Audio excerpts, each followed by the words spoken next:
Hello dear student, welcome. तो बच्चे लोग अभी हम लोग एक्सेल का एकदम खतरनाक वाला सम करें भाई। ऐसा सम आएगा तो तुम लोग फिर क्या करेंगे। देखो एकदम लेस देन मोर देन दिया है, वर्कशीट दिया है अपने को एक्सेल का। क्वेश्चन नंबर 3 में ऐसे ही आता है। अभी इधर बोला सैलरी वाला दिया, ओके। कभी कभी सचिन तेंदुलकर वाला भी आएगा। इधर बोला क्या बोल रन बोल रहा है, मैंने डीए बोला है 125% बोला है बेसिक का, मतलब इस पर कैलकुलेशन करना है 40,000 से मोर, फिर 110 ऐसा बोला, फिर एचआरए निकालना है, फिर बेसिक, फिर हमने नंबर ऑफ सेल डिपार्टमेंट, मतलब अलग अलग क्वेश्चन है। और बेसिक से स्टार्ट करता है। पहले बोला डीए 125% मोर देन बोला, लेस देन बोला, तो इफ कंडीशन आएगा, क्या आएगा इफ। तो सबसे पहले अभी अपन क्या करेंगे मालूम है, उसको सेटिंग करता अच्छे से, चला जा। हाँ, तो हम लोग को क्या निकालना है, बेसिक डीए निकालना है। डीए किधर है, डी में डीए किधर है भाई, डीए। तो इधर लिख देंगे हम लोग को निकालना है डीए। डीए बोलो तो डीए ना अलावेंस, ओके। तो सबसे पहला दोस्त क्या लिखेगा, सबसे पहले लिखेंगे क्लिक, क्या करेंगे क्लिक एट सेल। डीए किधर है भाई, D2 किधर है, D A D2, click at cell D2। फिर इधर लिखेंगे टाइप द फॉर्मूला, क्या लिखेंगे and type the formula as. तो इधर क्या बोला है दोस्त, 125% निकालने का बेसिक का ना, मोर देन 40,000 बोला, और अदरवाइज 110%, मतलब 125% 40,000 से ज़्यादा, नहीं तो उससे कम रहेगा तो 110%। तो ये इफ़ यूज़ करना है, क्या यूज़ करना है। तो तुम लोगों ने इतना भी लिख दिया ना, ऐसे इक्वल डाल के इफ़, तो टीचर समझ जाएगी कि बंदे ने पढ़ा है। If less than more than आएगा तो क्या आएगा इफ़। तो पहले क्या लिखेंगे, किसके ऊपर लेने का 40,000, बेसिक पे। बेसिक बोले तो क्या है सी बोले तो C2, पहले वाला C2। क्या बोला, मोर देन बोले तो क्या आएगा, इसी लाइन आएगी। कितना मोर देन बोला, 40,000। तो इसको हिंदी में पढ़ेगा 40,000 से ज़्यादा। C2 कितना होना चाहिए, 40,000 से ज़्यादा। तो फिर कितना परसेंटेज मिलेगा 40,000 ज़्यादा, 125%। तो इधर लिखेंगे C2, क्या लिखेंगे C2 पे परसेंटेज बोलो तो क्या डालेंगे, ये तारा बनाएंगे 125%। ये पहली लाइन हुई। पहले कंडीशन डालने का, फिर परसेंटेज डालने का। पहले क्या डालने का, कंडीशन, फिर परसेंटेज। और एक कंडीशन दी है इसके, अदरवाइज बोला, क्या बोला अदरवाइज बोला। तो अदरवाइज बोला तो क्या डालेंगे, कॉमा डालेंगे, क्या डालेंगे, फिर अदरवाइज डालेंगे C2, क्या लिखेंगे, फिर से परसेंटेज डालेंगे, वो मल्टीप्लाई डालेंगे, कितना परसेंट, 110%। इसका मतलब क्या हो गया मालूम है क्या दोस्त, इसका मतलब हो गया है 40,000 से ज़्यादा रहेगा तो 125%, मतलब उससे कम रहेगा तो 110%, अदर मतलब उससे कम रहेगा तो 110%, ऐसा दिया है। एक ही डालने का, दूसरा ऑटोमेटिकली आ जाएगा। फिर कहाँ डालने का था, कॉलम डी। तो फिर क्या करेंगे, वापस से भी अपने को क्लिक करना है, क्या करना है क्लिक। तो किधर क्लिक करेंगे, क्लिक एट सेल D2 में क्लिक करके घसीट के नीचे लेके आएंगे ना। घसीट के मतलब ड्रैग करेंगे, क्या करेंगे, drag the fill handle, drag the fill handle up to. तो किधर है ये नंबर 7 तक, कहाँ तक, तो D7 तक घसीट के नीचे आ जाएगा, D7 तक, मतलब इधर तक तुमने सॉल्व कर दिया। एक कंडीशन हो गया, वो क्या था, डीए था, क्या था अभी अपने को बोला HR है ना, हाउस रेंट अलाउंस कितना टका बोला है, 24%।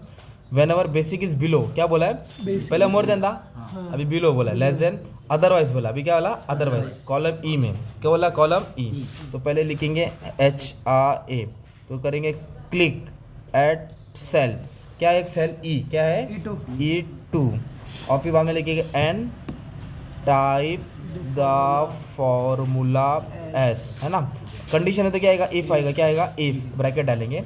अब पढ़ेंगे 24% किसका बोला, बेसिक। बेसिक मतलब सी हो गया, सी बोला तो C2, कितना हो गया C2। तो C2 लिखेगा, कितना बोला है 30,000 बिलो। देखो मोर था तो ये डाला, बिलो तो लेस आएगा ना यार, तो लेस देन 30,000, क्या आएगा लेस देन 30,000। फिर C2 पे क्या आएगा, परसेंटेज, क्या आएगा 30,000 से कम, तो कितना परसेंट बोला है, 24%। इधर लिखेंगे 24%। और अदरवाइज बोला, क्या बोला, कॉमा, कितना परसेंट बोला है, 20%। तो लिखेंगे C2 पे कितना परसेंट डालेंगे, 20%। कितना परसेंट डालेंगे, 20%। फिर एंटर की दबाएंगे, क्या दबाएंगे, एंटर की। फिर अपने को लिखने का क्लिक, क्या लिखेंगे एट सेल, कौन सा सेल है, E2, किधर क्लिक करेंगे, E2 पे क्लिक करके घसीट के किधर लेके आएंगे, नीचे। घसीट के मतलब वर्ड बोल रहा हूँ घसीट के, ताकि तुमको याद रहेगा, drag the fill handle, drag the fill handle up to E7, किधर तक, एक नंबर ना यार। अब ये वाला क्या दिया, बहुत भारी है, सुनो। इधर बोला है find the number of cell, मतलब ढूंढो कितने सेल है, where department cell in C10, क्या बोला है C10, मतलब इधर C7 तक दिया है। देखो ना सेल कितना दिया है, सेल इधर दिख रहा है, एक इधर है, दो इधर है ना। तो ऐसे 10 डिपार्टमेंट है, तो ऐसे सेल के कितने डिपार्टमेंट है, सेल के तो सबसे पहले क्या करेंगे मालूम है क्या, नंबर ऑफ डिपार्टमेंट पूछा है ना। तो इधर लिखेंगे क्लिक एट सेल, कौन सा सेल में जाने का अपने को, C10। इधर C10 पे क्लिक करेंगे, C10 में क्लिक करेंगे और टाइप करेंगे, क्या करेंगे टाइप।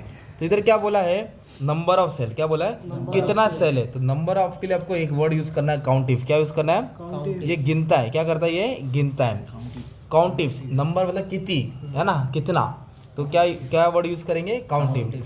तो क्या है सेल सेल कहाँ मिल रहा है तुमको, बी में मिल रहा है, बी का कॉलम का नाम क्या है डिपार्टमेंट, क्या तो डिपार्टमेंट में, तो ऐसे लिखिए काउंट इफ B2 से लेके B7, B2 से लेके B7, मतलब 7 में से कितने सेल्स है वो सी सेल नंबर 10 में शो होएगा, शो सेल नंबर 10 में होएगा कितने सेल्स के डिपार्टमेंट है, तो B2 से लेके P7 क्या क्या सर्च करने का वो डालेंगे सेल्स, क्या सर्च करने का, कभी कभी परचेस आएगा ना भाई, कभी कभी बंदे लोग का नाम आएगा, टीचर है ना, स्टूडेंट लोग का नाम आएगा, तो ऐसा रोल नंबर ऐसा लेके सेल डालने का, ये ढूंढने के लिए काम आता है, फिर बंद कर देंगे, फिर प्रेस द एंटर की, क्या दबा देंगे प्रेस द एंटर की, एंटर की दबा दिया ऑटोमेटिकली आंसर आ गया, एंटर की दबा दिया ना ऑटोमेटिकली क्या आ गया तुम्हारा आंसर आ गया। डिपार्टमेंट वगैरह कुछ नहीं इधर बोला था C10 में, मतलब 10वें नंबर पे अपनों को नंबर ऑफ सेल बताने का, सेल्स का डिपार्टमेंट कितना है, तो फिर C10 पे खड़ा हुआ तू, तो गिन रहा है ना तू, तो गिन रहा है तो क्या लिखेगा काउंट इफ, कहाँ से गिन रहा है तू, डिपार्टमेंट गिन रहा है, तो इसलिए B से लेके B7 तक, 2 से 7 गिना, और क्या ढूंढ रहा था तू सेल, एंटर की दबा आंसर आ गया तेरा। तो ऐसे बच्चे लोग ये तुम्हारा सम हो गया बच्चा, कौन सा था ये एक्सेल का सम था, ओके।